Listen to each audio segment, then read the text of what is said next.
श्रीराम समर्थ. भवरोगापासून मुक्ततेचा उपाय सत्संगती व नामस्मरण. एका गावात एक वैद्य राहत होता. त्या वैद्याला कोणाला काय रोग झाला आहे हे तोंडावरून समजत असे. त्याने एक दिवस एका मनुष्याला आपल्या घरावरून जाताना पाहिले आणि त्याला आत बोलावले. वैद्याने त्या माणसाला सांगितले की तुला एक भारी रोग झाला आहे, पण मी सांगतो ते औषध घे आणि मी सांगेन त्याप्रमाणे पथ्य पाळ, म्हणजे तुझा रोग बरा होईल. वैद्याने सांगितलेले औषध आणि पथ्य त्या मनुष्याने पाळले नसते तर त्यात त्या वैद्याचे काही नुकसान होते का? त्याचप्रमाणे संत लोक जे आपल्याला करायला सांगतात त्यात त्यांना स्वतःला काही मिळवायचे असते का? आपल्याला गुरु सांगत असतात त्यांचे ऐकल्याने आपलाच फायदा होत असतो. ते आपल्याला भवरोग झाला आहे असे सांगतात आणि त्याकरिता संतसंग करा आणि नामात राहा म्हणून सांगत असतात. ते जे सांगतात ते स्वतः अनुभव घेऊनच सांगत असतात. औषध सोपे असले म्हणून त्यात गुण नाही असे म्हणून कसे चालेल?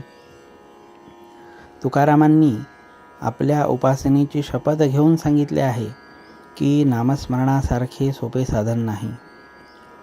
तुमचा हल्लीच्या साधूंवर विश्वास नसला तरी समर्थ आणि तुकाराम यांनी सांगितले त्यावर तरी विश्वास ठेवायला काय हरकत आहे? त्यांनी तुमच्या कल्याणाकरिताच ते साधन सांगितले आहे. ते तुम्ही न कराल तर त्यांचे काही नुकसान नाही, तुमचेच नुकसान आहे. तरी त्याचा विचार करा.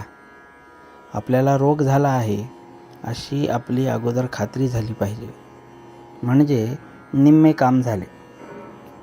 आपल्याला रोग झाला आहे असे पक्के कळल्यावर आपण औषध घेण्याचे टाळणार नाही. संसारात सुख नाही असे आपल्याला दिसत असताना ज्या योगाने सुख मिळेल त्याच्या खटपटीला लागले पाहिजे. त्याकरिता होईल तितके नामात राहण्याचा प्रयत्न करा, म्हणजे तुम्हाला खरे समाधान मिळेल. एका मनुष्याने 30 वर्षे मनापासून नोकरी केली. तो म्हणाला, भगवंताची पूजा आणि भक्ती कशी करावी हे मी नोकरीपासून शिकलो. त्याला विचारले ते कसे? तेव्हा त्याने उत्तर दिले, नोकरीमध्ये वरिष्ठांच्या मर्जीप्रमाणे वागावे लागते. तो जिथे बदली करील तिथे आपल्याला जावे लागते.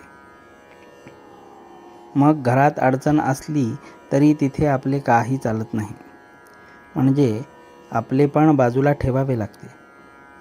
आता मी सेवानिवृत्त झाल्यावर मालक तेवढा बदलला. आता मी वरिष्ठाच्या ठिकाणी भगवंताला ठेवले आहे.